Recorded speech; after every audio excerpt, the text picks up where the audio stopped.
प्रातः क्लास है 29 दिसंबर 1970। रिकॉर्ड चला है, ये वक्त जा रहा है। रूहानी बाप रूहानी बच्चों प्रति कहते हैं, मीठे मीठे बच्चों। जैसे लौकिक बाप को बच्चे प्यारे लगते हैं, वैसे बेहद के बाप को भी बेहद के बच्चे बहुत प्यारे लगते हैं। बेहद का बाप कौन है और बेहद के बच्चे कौन हैं? हद का बाप होता है, हद के बच्चे होते हैं। हद का बाप देवभान में है, और जो बच्चे पैदा होते हैं वो भी देवभान में होते हैं। और बेहद का बाप रूहानी बाप है, उसको अपनी देह नहीं है,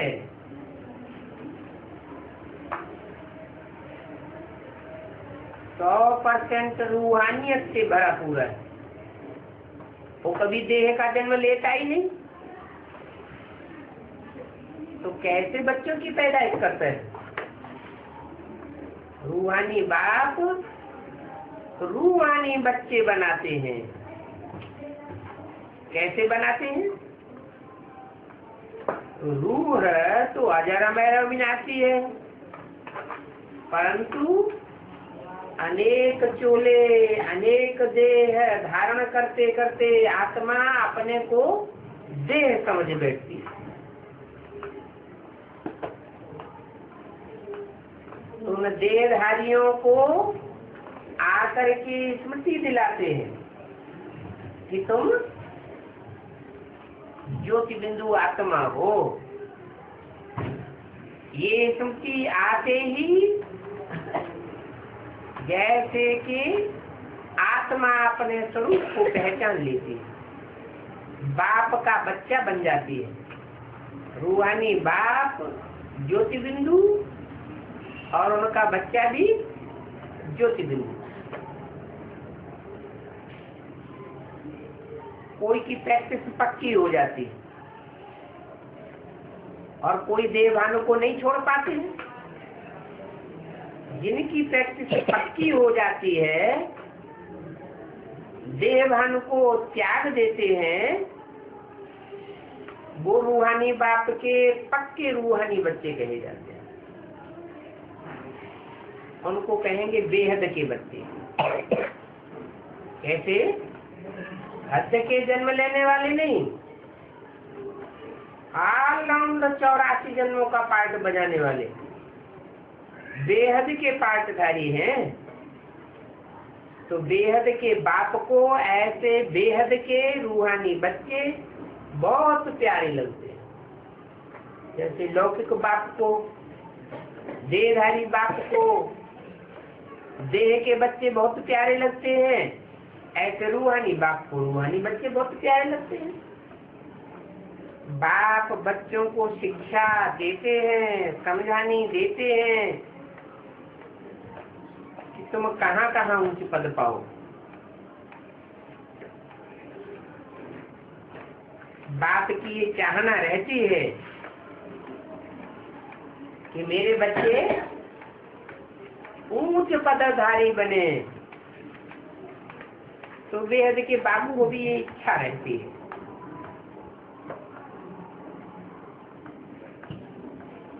बच्चों को ज्ञान से संगारते हैं और तुमको तो 2 बाप मिले हुए हैं।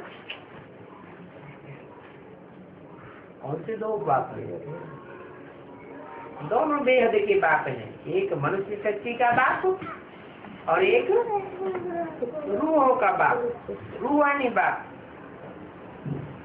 दोनों बाप बहुत अच्छी रीति संगारते हैं।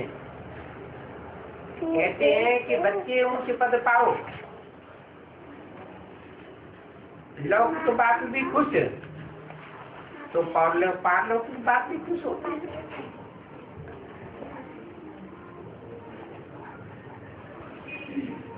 जो अच्छी रीति पुरुषार्थ करते हैं उन्हों को देख करके बाप खुश होते हैं। गाया भी जाता है फॉलो फादर, तो दोनों को फॉलो करना पड़े। तो किसको फॉलो करना पड़े? एक रूहानी बाप, रूहों का बाप, ज्योति बिंदु परम पिता परमात्मा शिव, वो है पारलौकिक बाप। और एक इस लोक का है तो लोक का, लेकिन है बेहद का बाप। 2, 4, 8, 10 बच्चों का बाप नहीं है। जो भी 500-700 करोड़ मनुष्य मात्र हैं, उन सब का बाप है। उस बेहद के बाप में बेहद का रूहानी बाप प्रवेश करते हैं तो पर्सनालिटी एक ही हो जाती है। तो दोनों को फॉलो करना पड़े। एक है रूहानी बाप, दूसरा फिर ये फादर। तो पुरुषार्थ करके उस पद पाना है। तुम जब भट्टी में थे तो सबका ताज सहित फोटो निकाला था। बाप ने ये समझाया है, लाइट का ताज कोई होता नहीं है। देवताओं को लाइट का ताज दिखाते हैं सर के चारों ओर। ये वास्तव में आत्मा पवित्र बनती है तो पवित्रता का ताज दिखाया गया। पवित्रता का ताज पवित्र आत्मा प्राप्त करती है। ऐसे कोई देखने का लाइट नहीं है, समझने की चीज है, एक निशानी है प्योरिटी की। पवित्र आत्मा की निशानी है। क्यों देवताओं को पवित्रता का ताज दिखाया जाता है। सभी देवताओं की ये निशानी देते हैं। ऐसे नहीं कोई सफेद लाइट का ताज होता है, ये पवित्रता की निशानी है। पहले पहले तुम पवित्र रहते हो, सत्य को त्रेता में होते ही है पवित्र, फिर द्वापर कलयुग में आप पवित्र होते हो। वहां पवित्र क्यों रहते हैं?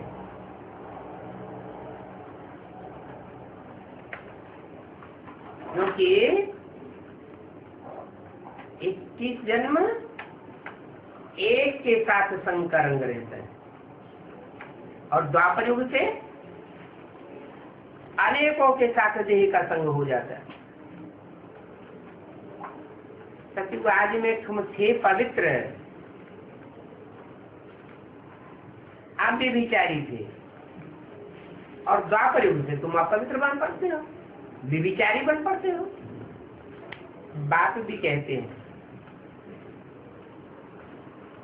आत्मा और परमात्मा अलग रहे बहुकाल। बहुत काल के बाद परमपिता परमात्मा जो एवर प्योर है, वो अपवित्र हुई आत्माओं को आकर के पवित्र बनाते हैं। और पवित्र बनने के लिए तुम बच्चे ही पहले आते हो। तुम बच्चे माना जो रूहानियत की स्टेज को धारण करने वाले बच्चे हैं, रूहानियत की प्रैक्टिस में पक्के हो जाते हैं, 84 जन्म लेने वाले हैं, सत्युग आदि में आकर के जन्म लेते हैं, वो बच्चे पहले आते हैं। नहीं सत्युग और ज्ञान में भी पहले आते हैं, फिर पहले ही उनको जाना होता है। सत्य रूपी रंगमंच पर आना भी पहले, और जब इस सृष्टि का विनाश काल आता है तो इस सृष्टि को छोड़कर जाते भी पहले हैं बाप के घर में। तो बाप अभी बच्चों को श्रृंगारते हैं, ज्ञान और गुण रत्नों से श्रृंगारते हैं। ये ज्ञान जो जितना धारण करता है उतना श्रृंगारा जाता है। तुम बच्चे पियर घर में हो तो वनवास में रहते हो, एक समय तुमको भी साधारण रहना है, जैसे वनवास में रहे पड़े। न बहुत ऊंच बनकर रहना है, न बहुत नीच बनकर के रहना। खान पान रहन सहन सब साधारण होना चाहिए। बाप आते भी है साधारण तन में, कैसे मैं साधारण तन में प्रवेश करता हूँ। कोई भी देहधारी को भगवान नहीं कह सकते। क्या फिर भगवान किसको कहा जाए?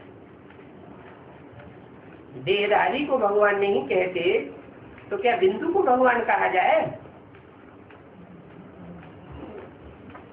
बिंदु को भगवान कहने की बात नहीं, और बिंदु को कोई पहचान भी न सके, क्योंकि बिंदु बिंदु आत्मा सब एक जैसी। कौन सा बिंदु भगवान है कैसे पता चले? तो बिंदु जिस तन में प्रवेश करता है साधारण तन में, उस साधारण तन के द्वारा संसार में निराकारी स्टेज के द्वारा प्रत्यक्ष होता है। इसलिए कहते हैं कि भगवान निराकार है। वो निराकार साकार साधारण तन में होते हुए भी निराकारी स्टेज वाला है। इसलिए कहते हैं कि कोई देहधारी को भगवान नहीं कहा जा सकता। देहधारी का मतलब ये है जिसकी बुद्धि देह में धरी हुई है। देह से जिसकी बुद्धि उपराम हो जाए उसे कहेंगे भगवान। 100% उपराम होता है भगवान। मनुष्य को 100% उपराम नहीं कहेंगे। मनुष्य नाम ही है, मनु की औलाद मनुष्य, मनु कहा जाता है ब्रह्मा को। ब्रह्मा अपूर्ण है या संपूर्ण है? अपूर्ण है। तो ब्रह्मा अपूर्ण, तो ब्रह्मा से पैदा हुए मनुष्य भी अपूर्ण। क्यों अपूर्ण है?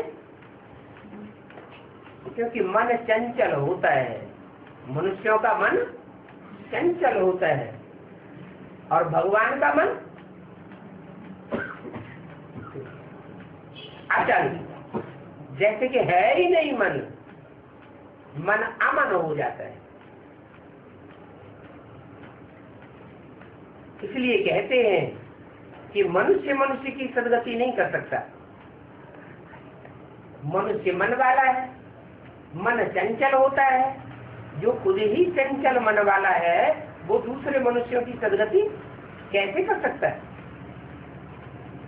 भगवान ही मनुष्यों की सदगति करते हैं। सदगति पहले काहे की करेंगे? मन बुद्धि की सदगति करेंगे या देह की पहले सदगति होगी? मन बुद्धि की पहले सदगति करते हैं। मन बुद्धि को ही आत्मा कहा जाता है। और सतगति गुरु लोग नहीं करते हैं। गुरु है अनेक और सतगुरु है एक। एक सतगुरु अकाल मूर्त। सिख लोग कहते भी ये झूठ की दुनिया बन जाती है। झूठ की दुनिया में सब झूठ। क्या? जो नई दुनिया होगी उसमें सब सच्चे होंगे। दुनिया का नाम ही होगा सत्य युग। काहे का युग? सत्य का युग। और ये दुनिया झूठ का युग है। तो झूठ के युग में सब झूठे हो जाते हैं। एक परमपिता परमात्मा ही है जो सच्चा है। उसको कहते भी है सत्य चित्त आनंद। मनुष्य 60 वर्ष के बाद वानप्रस्थ लेते हैं। वानप्रस्थ लेने के बाद फिर गुरु करते हैं। ये भी अभी की रस्म है। क्या? कैसे? जिस तन में भी प्रवेश करता हूँ वो कौन सी अवस्था में पहुंच जाता है? वानप्रस्थी अवस्था में होता है। तो वानप्रस्थी अवस्था में मैं प्रवेश करता हूँ तो रस्म चली आती। जो फिर भक्ति मार्ग में हम देखते हैं आजकल तो छोटे बच्चों को भी गुरु करा देते। क्यों? बाप भी कहते हैं इस समय सब की वानप्रस्थ अवस्था है। चाहे छोटा बच्चा हो, चाहे नौजवान हो, चाहे बूढ़ा हो, सबकी अवस्था कौन सी है? सबकी वानप्रस्थ अवस्था है। आज के छोटे छोटे बच्चे भी कितने होशियार पैदा होते हैं। छोटी उम्र में भी कितना करिश्मा दिखाते हैं। है तो वानप्रस्थ अवस्था।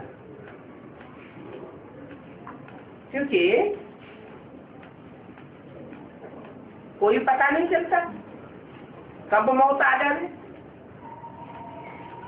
अचानक मौत आ जाता है ना। इसलिए बच्चों को गुरु कराए देते हैं। बचपन में ही गुरु करा देते हैं कहीं दुर्गति न हो जाए। जैसे बाप कहते हैं तुम सभी आत्माओं का हक है बाप से वर्षा लेने का। वो कह देते हैं गुरु बिगर ठहर नहीं पाएंगे। अर्थात तुम ब्रह्म में लीन नहीं होंगे। गुरु लोग ऐसे डर पाए देते। तुम कहते हो हमको तो लीन होना ही नहीं है। क्या? हम कोई लीन होने वाले नहीं है कि आत्मा परमात्मा में लीन हो जाएगी, नहीं, हम तो लव में लीन होते हैं, बाकी आत्मा परमात्मा में लीन नहीं होती है। तुम आत्मा ब्रह्मांड में निवास करती हो, तुम तो जानते हो आत्मा अविनाशी है। वो कहते हैं भगवान है सागर और आत्मा सब है जल की बूंद। सागर में से जो बूंद ली जाए वो सागर में ही छोड़ दी जाए तो कहेंगे वो सागर का बूंद सागर में लीन हो गया। सागर में से चुल्लू पानी लिया और सागर में ही छोड़ दिया, वो चुल्लू पानी वापस आएगा नहीं आएगा, उसे कहते हैं लीन होना। परंतु यहाँ लीन होने की बात नहीं है। क्या बात है? तुम आत्माओं के जो संकल्प विकल्प है, तुंडे तुंडे मत भिन्न, अलग अलग प्रकार की जो अभी बुद्धि है, अलग अलग प्रकार से संकल्प चलते हैं, संकल्प और विकल्प चलते हैं, वो सब संकल्प विकल्प परमात्मा बाप में तिरोहित हो जाते हैं। मैं आत्मा ज्योति बिंदु, मेरा बाप ज्योति बिंदु, दूसरा कोई संकल्प नहीं, एक बाप दूसरा नहीं। बाकी ऐसे नहीं कि आत्मा हमेशा के लिए लीन हो जाती है परमात्मा में। अगर लीन हो जाए तो परमात्मा बाप तो 5000 वर्ष के बाद आता है, फिर तो हर आत्मा को 5000 वर्ष के बाद आना चाहिए। नहीं, लीन होना माने खलास हो जाना। तुम आत्मा में लीन नहीं होती हो, बाप में लवलीन हो जाती हो। बात समझाते हैं कि आत्मा में कोई अंडे मिसल नहीं है। अंडा तो बड़ा होता है,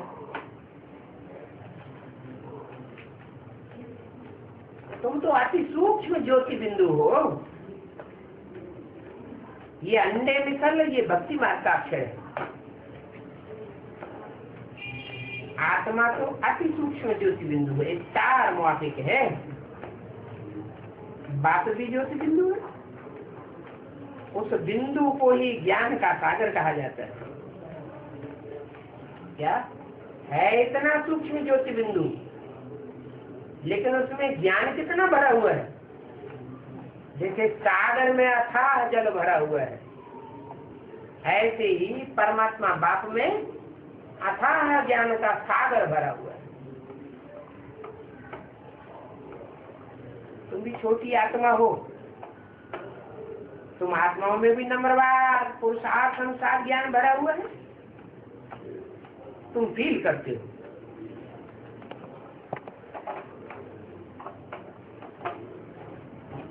तुम्हारी बुद्धि में आता है कि हमको पास में आनर होना ही है। ऐसे नहीं कि शिवलिंग कोई बड़ा होता है और आत्मा रूपी शालिग्राम कोई छोटे होते हैं। तो दुनिया में क्या कर देते हैं? भक्ति मार्ग में शालिग्राम छोटे छोटे बना देंगे और शिवलिंग बड़ा बना देंगे। तो क्या आत्माएं कोई छोटी बड़ी होती है क्या? शिव परमात्मा की आत्मा कोई बड़ी होती हो, आत्मा रूपी शालिग्राम कोई छोटे छोटे होते हो? ऐसे तो होता नहीं। बिंदु बिंदु आत्माएं सब एक जैसी, आकार प्रकार में छोटी बड़ी होने की बात नहीं है, सब अति सूक्ष्म। लेकिन फिर छोटा बड़ा क्यों दिखाया है भक्ति मार्ग है?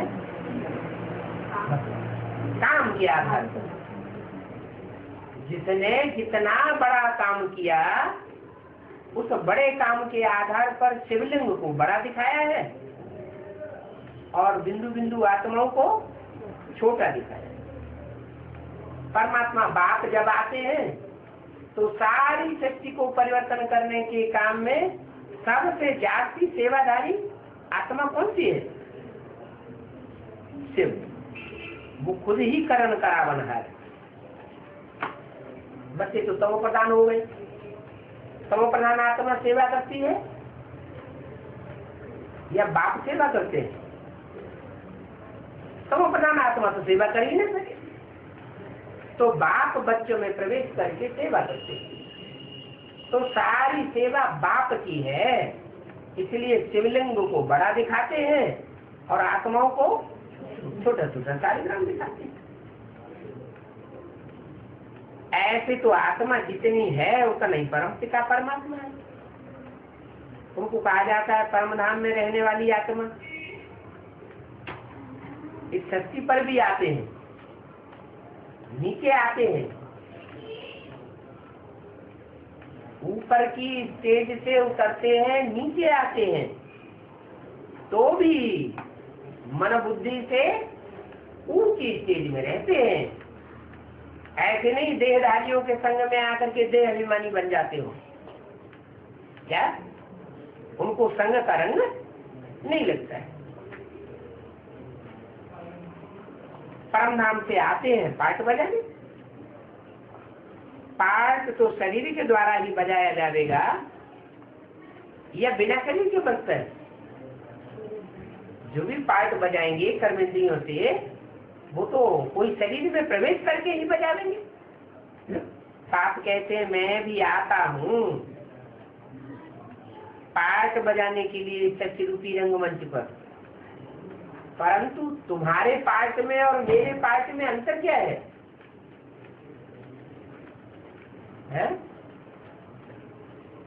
तुम्हारा अपना शरीर है, तुम्हारे अपने शरीरों का कर्म बंधन बंधता है जन्म जन्मांतर, लेकिन मेरा अपना शरीर नहीं। मैं ऐसे कर्म नहीं करता जो मेरा कोई कर्म बंधन बन जाए और मुझे शरीर का जन्म, देह का जन्म लेना पड़े। ये अंतर है। मुझे अपना शरीर है ही नहीं और तुमको कितने शरीर के बंधन में आना पड़ता है? 84 शरीर के बंधन पड़ते हैं। उनमें से 21 जन्म तुम आत्मा की स्थिति में रहते हो, इसलिए वहां कर्म बंधन नहीं बनता। और 63 जन्म तुम देहभान में आते हो तो तुम्हारा कर्म बंधन बनता है, पाप बन जाते हैं। तो मैं आत्मा रूप भी हूँ और मैं आत्मा बसंत भी हूँ। रूप माना जिस चोले में प्रवेश होकर के प्रत्यक्ष होता हूँ तो सारी दुनिया उस रूप की ओर आकर्षित होती है। और दूसरी बात, जिसमें भी प्रवेश करता हूँ वो सारे संसार के बीच गुण निधान बन करके प्रत्यक्ष होता है। कैसा गुण निधान? ऐसा गुण निधान जिसके गुणों की महिमा सारी दुनिया करती है। शास्त्र भी उसके गुणों की महिमा करते हैं और जो भी देवताएं हैं उनके अवगुण भी बताते हैं, उनकी ग्लानि भी करेंगे। लेकिन मैं जिस तन में प्रवेश करके संसार के सामने प्रत्यक्ष होता हूँ उसकी कभी भी कोई शास्त्रों में ग्लानि नहीं है। वो कौन है? नर से नारायण बनने वाला। तो बोला मैं रूप भी हूँ और दिव्य गुणों की खुशबू देने वाला बसंत भी। बसंत ऋतु आती है तो चारों ओर फूल खिल जाते हैं, खुशबू ही खुशबू फैलती है। बाप कहते हैं मैं भी आता हूँ। आत्मा रूप है, उसमें सारा ज्ञान भरा हुआ है। बाप आते हैं तो ज्ञान की बरसात बरसाते हैं। ज्ञान को जल कहा जाता है ना, तो ज्ञान जल की बरसात बरसाते हैं। सभी मनुष्य पाप आत्मा से पुण्य आत्मा बन जाते हैं। कैसे? ज्ञान से पाप आत्मा से पुण्य आत्मा बन जाते हैं। माना पाप आत्मा माने दुर्गति से, पुण्यात्मा माने सदगति में आ जाते। आत्मा पुण्य कब करती है? जब अपने आप को और अपने बाप को पहचाने तो सदगति होती है, तब पुण्य कर्म करती है तो सदगति होती है। तो बाप गति और सदगति दोनों ही देते हैं। गति किसे कहा जाता है? गति देते हैं माना क्या, और सदगति देते हैं माना क्या? गति का मतलब है आत्मा गतिशील हो जाती है।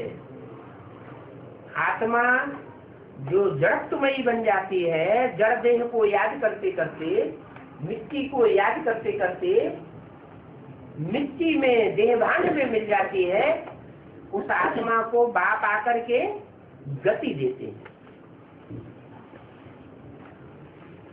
जैसे पत्थर है तो उसको गतिशील कहेंगे। गति माने हलन चलन करना। पत्थर को तो गतिशील नहीं कहेंगे। गीत भी गाते हैं, बन के पत्थर हम पड़े थे सूनी सूनी राह में। क्या हम पत्थर बुद्धि बन गए थे? बाप आकर के हम पत्थर बुद्धियों को क्या बनाते हैं? पारस बुद्धि बनाते हैं। ऐसा पारस बुद्धि बनाते हैं कि जिनके संसर्ग संपर्क में हम आते हैं वो भी पारस बन जाते हैं। तो कहाँ पारस पत्थर और कहाँ वो पत्थर? बाप जब हमें गति देते हैं तो गतिशील होकर के हम कहाँ पहुंचते हैं? नीचे जाते हैं या नीचे गिरते हैं? ऊपर, ऊंचे से ऊंची स्टेज, परम धाम की स्टेज में पहुंचते हैं। उसको सच्ची गति कहें या सिर्फ गति कहें? एक है सदगति, सच्ची गति, और एक है सिर्फ गति। आत्मा की गति तो हुई, गतिशील तो हुई, गई परम धाम में, लेकिन सच्ची गति हुई क्या है? गतिशील कहेंगे, सच गति, सच्ची गति नहीं कहेंगे। सच्ची गति कब कहें? सच्ची गति तब कहें जब आत्मा इस सच्ची रूपी रंगमंच पर आकर के पार्ट बजाए, और सच्चा पार्ट बजाए, झूठा पार्ट न बजाए। सत्कर्म करे, दुष्कर्म न करे। देवता बन की रहती है तो देवताओं की कहेंगे सदगति, और परम धाम में आत्मा है तो क्या कहेंगे? सिर्फ गति, सदगति नहीं। तो जब तुम सदगति में जाते हो, सत्य को त्रेता में तुम्हारी जब सदगति होती है तो बाकी सब आत्माएं कहाँ रहती है? आज जो भी मनुष्य आत्माएं हैं उनकी संख्या कितनी है? 500-700 करोड़। जब विनाश होगा तो तुम गति सदगति में जावेंगे। पहले गति में जावेंगे, फिर सदगति में आवेंगे। उस समय और जो आत्माएं होंगी, सत्य त्रेता में सब तो नहीं होंगे, 500-700 करोड़ होंगे, वहां नहीं होंगे, तो बाकी आत्माएं कहाँ होंगी? गति में हो। उनकी सच्ची गति नहीं कहेंगे। क्या आत्मा परमधाम में ऐसे पड़ी रहेगी जैसे जड़वत, कोई पार्ट नहीं बजा सकती।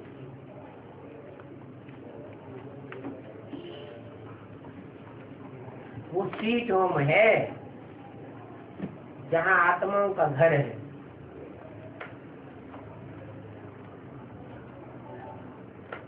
सदगति होती है तो आत्मा को आर्गन्स मिलते हैं।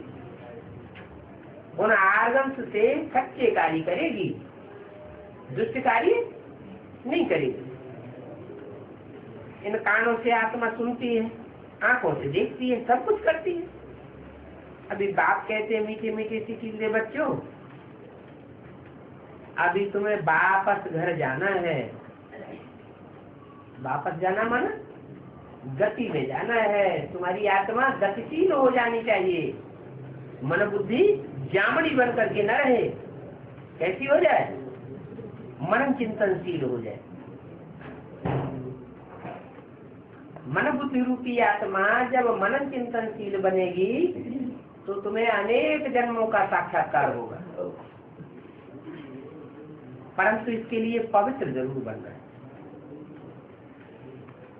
मन बुद्धि में मनन चिंतन मंथन चल पड़े, अनेक जन्मों की कहानी खुलने लग पड़े, उसके लिए क्या करना है?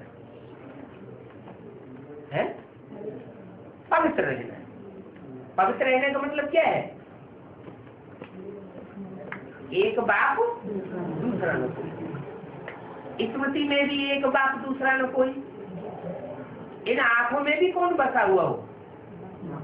एक बाप दूसरा न कोई। और वाचा से जो हम महिमा करें, उस महिमा की वाचा में कौन बसा हुआ हो? एक बाप की महिमा भरी हुई। कर्म इंद्रियों से जो भी कर्म करें, वो कर्म किसके लिए करें? एक बाप के लिए।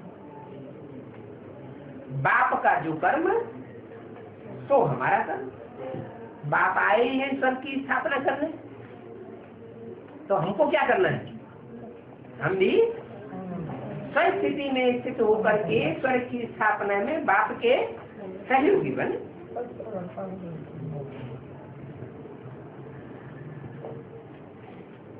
मैं अभी सबको ले जाने आया हूँ। क्या इस शक्ति रूपी रंगमंच पर आत्माएं कोई नहीं बचेंगी, सबको परम धाम वापस ले जाऊंगा।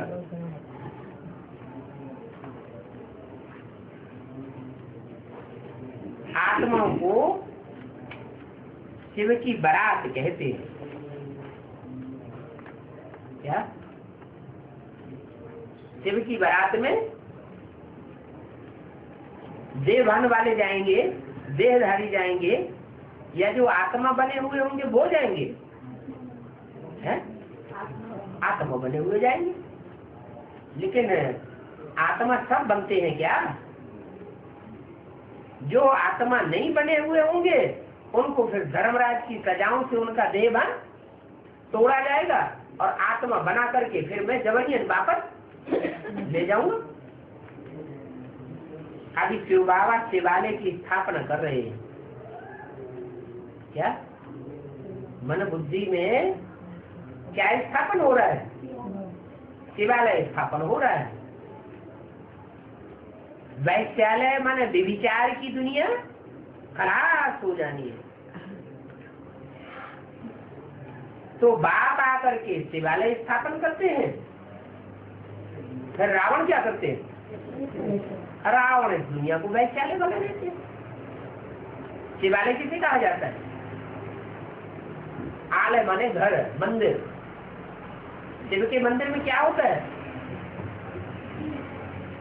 एक शिव है बीच में, शिवलिंग बीच में दिखाते हैं ना, और चारों ओर देवताएं बैठे हुए हैं। किसको याद करते हैं? सबकी बुद्धि में एक शिव बसा हुआ है, एक को याद करते हैं। और वैश्यालय में क्या होता है? वैश्या एक को याद करती है या अनेकों को याद करती है? उसकी बुद्धि में अनेकों भरे पड़े। वो है वैश्यालय और ये है शिवालय। रावण आकर के वैश्यालय बनाता है, माने अनेक सिर वाला जो रावण है अनेक मत देकर के वैश्यालय बनाता है। और राम बाप को कहा जाता है, वो बाप एक सिर वाला दिखाया जाता है, माने एक मत देने वाला है। उसे एक मत से तो क्या बन जाते हो? अद्वैत देवता बन जाते हो। वाम मार्ग को वैश्यालय कहा जाता है। वाम मार्ग माने बायां मार्ग, बाएं हाथ, उल्टा हाथ, उल्टे हाथ से क्या करते हैं? कचरा साफ करते हैं। और सीधे हाथ से क्या करते हैं? अच्छा काम, दान धर्म आदि सीधे हाथ से करते हैं। तो बाप तुमको सीधे सीधे कर्म करना सिखाते हैं और रावण तुमको मार्ग में ले जाते हैं, उल्टे कर्म करना सिखाते हैं। बाबा के पास बहुत बच्चे हैं जो शादी करके भी पवित्र रहते हैं। क्या? कैसे कैसे बच्चे हैं जो शादी करके फिर पवित्र रहते हैं? कौन से बाबा की बात की?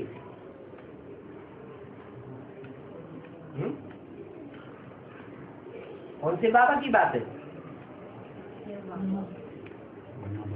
बेहद का बाबा जो इस संसार में भगवान बनकर के प्रत्यक्ष संसार के सामने प्रत्यक्ष होना है, उनकी जो माला बनती है वो माला प्रवृत्ति मार्ग वालों की माला होगी या निवृत्ति मार्ग वालों की होगी? प्रवृत्ति मार्ग वाले होंगे। सब जैसे शादीशुदा होंगे, सब 21 जन्म के साथी होंगे। सन्यासी तो कहते हैं ये नहीं हो सकता कि स्त्री पुरुष साथ में रहे और पवित्र बने। स्त्री पुरुष ऐसे समझते हैं जैसे आग और कपूर। भूसा होता है, जैसे भूसे के अंदर आग रख दी जाए तो क्या होगा? है दोनों ही सुलग जाएंगे, जल जाएंगे। वो कहते हैं आग और कपूर इकट्ठे नहीं रह सकते, और बाप कहते हैं स्त्री पुरुष दोनों इकट्ठे रह सकते हैं। क्या युक्ति बताते हैं? युक्ति बताते हैं कि तुम अपन को आत्मा समझो और जो भी साथ रहने वाला है उसको भी आत्मा समझो। आत्मा स्त्री चोला भी लेती है, आत्मा पुरुष चोला भी लेती है। आत्मा समझने से देह का भान, जो देह में स्त्री देखने में आती है, देह में पुरुष देखने में आता है, वो देह भान निकल जाएगा। देह भान अगर निकल गया तो आत्मा आत्मा भाई भाई देखने में आवेंगे। ऐसी भाई भाई की दृष्टि जब बन जाती है तो विकार का भाव खलास हो जाता है। माँ बाप के बच्चे होते हैं,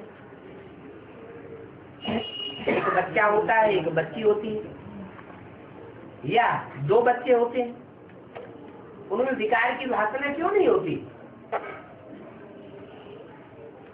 एक मेल है, एक फीमेल है, बड़े हो जाते हैं तो भी विकार की भाषा नहीं होती। क्यों नहीं होती? तो बुद्धि में क्या बैठा हुआ है? हम एक बाप की औलाद। तो ऐसे ये बाप युक्ति बतलाते हैं कि मैं ब्रह्मा की तन में आता हूँ और तुम आत्माओं को अडॉप्ट करता हूँ। तुम आत्मा मेरे बच्चे हो,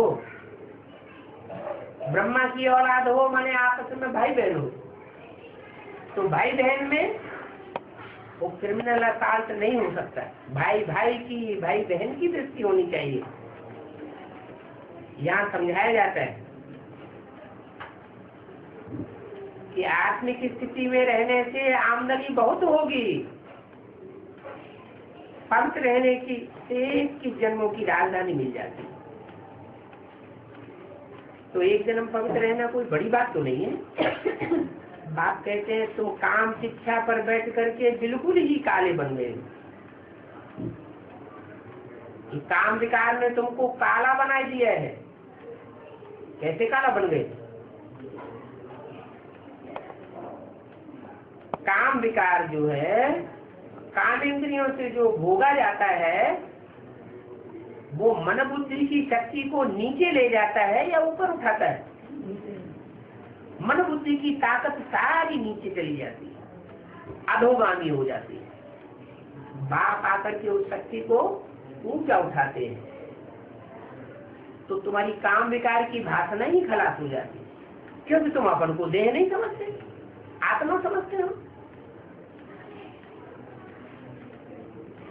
प्रश्न के लिए कहते हैं क्या नाम देते हैं? कृष्ण का नाम देते हैं श्याम सुंदर। श्याम भी है और सुंदर भी है। वो कौन सा श्याम सुंदर है? क्या ब्रह्मा के लिए कहें कि यहाँ दाढ़ी मूछ वाला श्याम है, भिखारी है, और सतयुग में जाके सुंदर होगा? किसका गायन है? ये ब्रह्मा का गायन नहीं है, ये क्यों बच्चों का गायन है जो इस जीवन में यहाँ इस शरीर में अभी सांवरे हो। फिर जब तुम्हारी आत्मा परिपक्व हो जाएगी आत्म की स्थिति में, तो तुम वही बन जाओगे। जैसे पूरी है, तेल में डाली जाती है, पहले नीचे बैठ जाती है, जब तक कच्ची है तो नीचे बैठी रहेगी, पक्की हो जाती है तो ऊपर आ जाती है।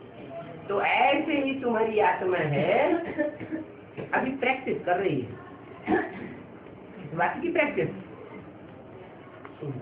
देवान को छोड़ने और आत्म की स्थिति में स्थित होने की प्रैक्टिस कर रही है। ये प्रैक्टिस करते करते 63 जन्मों का जब कचरा निकल जाएगा, 63 जन्मों की जो कट चढ़ी हुई है विकारों की, देहभान की, वो उतर जाएगी, तो तुम्हारी आत्मा परिपक्व होकर के संसार में चमकने लगेगी।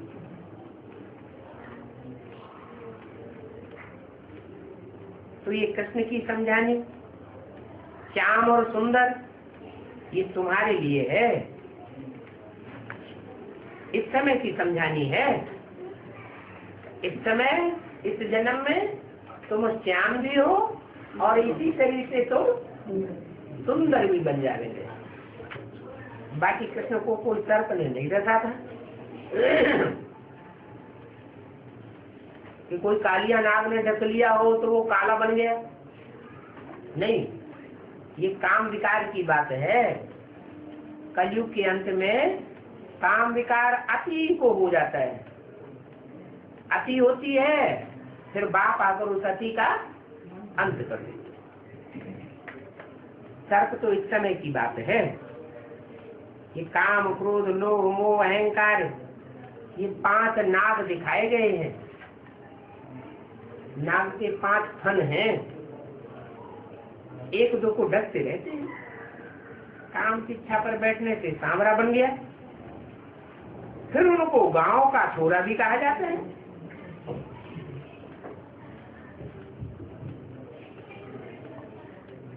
बरोबर गांव का छोरा था ना।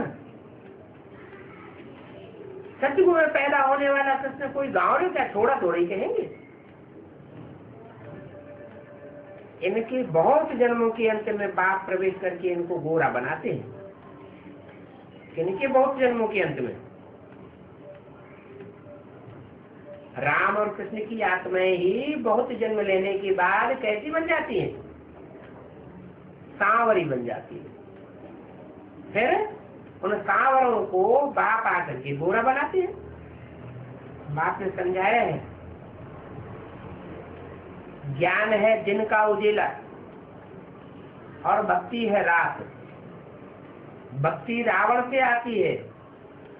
अनेक सिर वाला रावण है, वो भक्ति सिखाता है, अंधश्रद्धा सिखाता है। और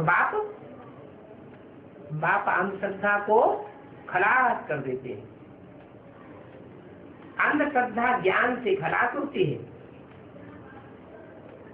अंधश्रद्धा खत्म होती है तो तुम रोशनी में आ जाते हो। भक्ति में आधा कल्प भटकना हुआ। 29-12-67 की वाणी का दूसरा पेज। अभी तुमको भटकने से छुड़ाया जाता है। भक्ति मार्ग में क्या किया? कभी एक मंदिर में गए, कभी दूसरे मंदिर में गए, कभी एक तीर्थ में भटके, कभी दूसरे तीर्थ में भटके, कभी एक गुरु बनाया, दूसरा गुरु बनाया, चौथा गुरु बनाया। गुरुओं के पास भटकते रहे, कहीं भी सदगति नहीं मिली, आत्मा को कहीं भी संतुष्टि नहीं मिली। तो अंत में फिर बाप आते हैं, तुमको दरवाजे भटकने से बचाए देते। तो ऐसे बाप को याद करना है जो तुम्हारी बुद्धि को एक ठिकाना दे देते। भक्ति मार्ग में गुरुओं ने क्या किया, उन्होंने तो सर्वव्यापी कह करके ठिकाने ही खलास कर दिए। सर्वव्यापी भगवान को बता दिया तो बुद्धि कहाँ टिकेगी? सबके अंदर टिकेगी क्या? सबके अंदर बुद्धि भटकती रहेगी तो क्या हाल हो जाएगा? बुद्धि दुर्गति में जाएगी या सदगति में जाएगी? दुर्गति में जाएगी।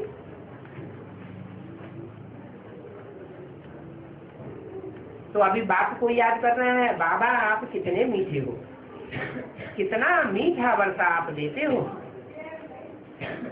हमको मानुष से देवता, बंदर से मंदिर लायक बनाते हो। ऐसे ऐसे अपन से बातें करनी है। बातें करने के लिए मुख से कुछ भी नहीं बोलना है, नहीं तो कोई कहेगा पागल आया हुआ। क्या करना है? अंदर ही अंदर बाप से बातें करते रहो। भक्ति मार्ग में हम आप मासू को कितना याद करते आए, भगवान को भक्तों ने कितना याद किया। अभी आप आकर के हमको प्रैक्टिकल में मिले हो। भक्ति मार्ग में तो गाते रहते हैं, भगवान का कीर्तन करते रहते हैं, महिमा गाते रहते हैं। भगवान मिलता है क्या प्रैक्टिकल में? प्रैक्टिकल माना शरीर से, साकार में भगवान मिलता है क्या? और यहाँ तो संगम युग में बाप तुमको प्रैक्टिकल में मिलते हैं, क्या अंजाम करते हैं? साथ चलेंगे, साथ खेलेंगे, साथ खाएंगे और साथ साथ वापस घर में जाएंगे। तो आप आए हमें मिले हो, आपको हम क्यों नहीं याद करेंगे? आपको प्रेम का, शांति का सागर कहा जाता है। आप ही आकर के हमको सुख शांति का वर्षा देते हो, बाकी प्रेरणा से कुछ नहीं मिलता है कि भगवान ने हमको प्रेरणा दी। अगर प्रेरणा से ही सब कुछ प्राप्ति हो जाए, मुक्ति, जीवन मुक्ति मिल जाए, तो भगवान को इस सृष्टि पर आने की क्या दरकार? फिर तो ऊपर से ही प्रेरणा देते रहे, मुक्ति जीवन मुक्ति होती रहे। क्या बेसिक नॉलेज वाले क्या समझते हैं?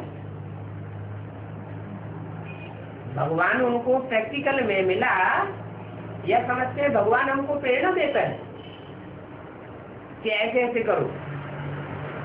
समझते हमको प्रेरणा मिल रही है भगवान। प्रेरणा अक्षर भक्ति मार्ग का है। बाप तो सन्मुख आकर के तुम बच्चों को पढ़ाते हैं। प्रेरणा से कोई पढ़ाई होती है क्या? टीचर सन्मुख बैठ करके पढ़ावेगा या प्रेरणा से पढ़ावेगा? ये पाठशाला है ना। बाप कहते हैं मैं ये पढ़ाई पढ़ाकर तुमको राजाओं का राजा बनाता हूँ। ये राजयोग की पढ़ाई है क्या? बैरिस्टर बनने की पढ़ाई नहीं है, वकालत की पढ़ाई नहीं है, डॉक्टर की पढ़ाई नहीं है, इंजीनियर बनाने की पढ़ाई नहीं है। कौन सी पढ़ाई है? इस पढ़ाई का नाम है सहज राजयोग। इस सहज राजयोग से तुम जन्म जन्मांतर के क्या बन जाते हो? राजा बन जाते हो। अभी तुम मूल वतन, सूक्ष्म वतन, स्थूल वतन, तीनों वतनों को जान गए। इतनी छोटी सी आत्मा कैसे मूल वतन में, कैसे सूक्ष्म वतन में और कैसे स्थूल वतन में पाठ बजाती है? ये है बना बनाया खेल। इनको कहा जाता है अनादि विनाशी ड्रामा। क्या? जब जिस आत्मा को मूल वतन की स्टेज में टिकना होगा तो उस समय वो जरूर टिकेगी। जब जिस आत्मा को सूक्ष्म वतन की स्टेज में टिकना होगा तो वो सूक्ष्म वतन की स्टेज में टिकेगी। मन सूक्ष्म अवस्था में चली जाएगी, मन चिंतन मंथन में चली जाएगी, देह और देह की दुनिया और देह के पदार्थों की दुनिया भूल जाएगी। तो साकार दुनिया भूल जाएगी। तो आत्मा ही तीनों स्टेज में टिकती है। निराकारी स्टेज में आत्मा टिकती है, सूक्ष्म वतन की सूक्ष्म स्टेज में भी आत्मा टिकती है, और स्थूल वतन में भी कर्मेंद्रियों से कर्म करने के लिए साकार वतन में भी आत्मा टिकती है। तो ये ड्रामा फिरता रहता है। इस ड्रामा में संशय की कोई बात नहीं है। ड्रामा में कभी संशय नहीं है। जैसे बाप में संशय नहीं आना चाहिए, वैसे ड्रामा में भी कभी कोई संशय नहीं आना चाहिए। बाप भी कल्याणकारी तो ड्रामा भी कल्याणकारी। कुछ उल्टा पलटा हो जाए, कोई दुखी हो जाए, रोना पीटना करने लगे तो कहे ड्रामा बेकार, ड्रामा बहुत अकल्याणकारी दुखदायी है। ऐसा ड्रामा भगवान ने क्यों बनाया जो सब रो रहे हैं, सब दुखी हो रहे हैं? नहीं, जो कुछ भी हो रहा है ड्रामा में सब कल्याणकारी। अभी हम अज्ञानी हैं तो हमें ड्रामा में अकल्याण दिखाई पड़ता है। जब हमारी बुद्धि में ज्ञान अच्छी तरह बैठ जाएगा तो ड्रामा में कोई भी एक्ट, किसी की भी कोई भी प्रकार की हमको दुख की भावना नहीं आवेगी। ज्ञान माना ही सुख। ज्ञान इतनी पराकाष्ठा में बुद्धि में बैठा हुआ होना चाहिए कि कोई भी स्थिति हो, कोई भी परिस्थिति हो, कोई भी वातावरण हो, कैसे भी दुखदायी मनुष्य हो, कैसे भी बगुलों के बीच में रहना पड़े, फिर भी उनके बीच में प्रसन्नता न जाने पाए। ऐसा कब होता है? सतयुग में होता है, त्रेता में होता है, द्वापर में होता है कि कलयुग में होता है? संगम युग में होता है। संगम युग में जब बाप आते हैं तो ज्ञान के फोर्स से हमारे अंदर ऐसी ताकत आ जाती है कि कैसी भी स्थिति परिस्थिति हो हमारी खुशी न जाने पाए। तो तुम सुदर्शन चक्रधारी हो, तुम्हारी बुद्धि में सारा चक्कर फिरता रहता है। उस सुदर्शन चक्र से तुम्हारे पाप करते हैं क्या? जितना जितना 84 जन्मों का चक्र हमारी बुद्धि में स्मृति में आता जाएगा, उतना उतना हमारे जन्म जन्मांतर के पाप भस्म होते जाएंगे। बाकी कृष्ण ने कोई सुदर्शन चक्र नहीं घुमाया था क्या? कि कृष्ण अकेले की बात है, उन्होंने ही कोई सुदर्शन चक्र 84 का चक्र अपनी बुद्धि में घुमाया हो? नहीं, ये सुदर्शन चक्र तुम्हारी बुद्धि में भी घूमता है। न कोई उन्होंने सुदर्शन चक्र से हिंसा की थी क्या? जब स्वतः 84 जन्मों का चक्र की स्मृति बुद्धि में आती है तो जो भी विरोध करने वाले हैं वो सब ठंडे हो जाते हैं। उनकी बुद्धि में बैठता है कि ये श्रेष्ठ है और हम पापात्मा है। तो धराशायी हो गई ना, उनका जो अहंकार है वो सर कट जाता है। उनका देह अभिमान अलग और आत्मा अलग हो जाती है। अपन को स्वीकार करते हैं कि हम नीच कपटी पापी हैं और ये ऊंचे हैं। भगवान बाप आते हैं तो तुमको सुदर्शन चक्रधारी बनाते हैं। तुम आत्मा सुदर्शन चक्रधारी बनती हो। जो देह अभिमानी है उनका सुदर्शन चक्र घूमता ही नहीं।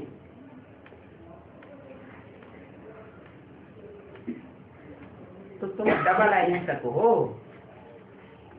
वो तो उन्होंने चक्कर दिखाई दिया है कृष्ण को, दिखाते हिंसा करते जाते हैं, सबके गले काटते जाते हैं। तो गला काटने की बात का मतलब क्या हुआ? गला काट दिया माने आत्मा अलग हो गई और देह अलग हो गई। जिसमें जितना जितना देहभान भरा हुआ है वो देहभान अलग हो जाता है और आत्मा अलग हो जाती है। बाकी और कोई युद्ध आदि की बात नहीं है, न कोई हिंसक युद्ध सिखाया है, कराया है। अभी बाप ऊंच से ऊंच, फिर ऊंच से ऊंची लक्ष्मी नारायण का वर्षा। जैसा टीचर ऊंचा होगा तो पढ़ाई भी ऊंची होगी, और ऊंची पढ़ाई होगी तो पद भी ऊंचा होगा। इन जैसा ऊंच बनना है शिव बाबा जैसा ऊंच बनना है या लक्ष्मी नारायण जैसा ऊंच बनना है? लक्ष्मी नारायण जैसा ऊंच बनना है पढ़ाई पढ़कर। अभी बाप तुमको ऊंचा बनाते हैं, जितना तुम पुरुषार्थ करेंगे उतना ऊंच पद पाओगे। कम पुरुषार्थ करेंगे तो पदवी कम पाओगे। अच्छा हो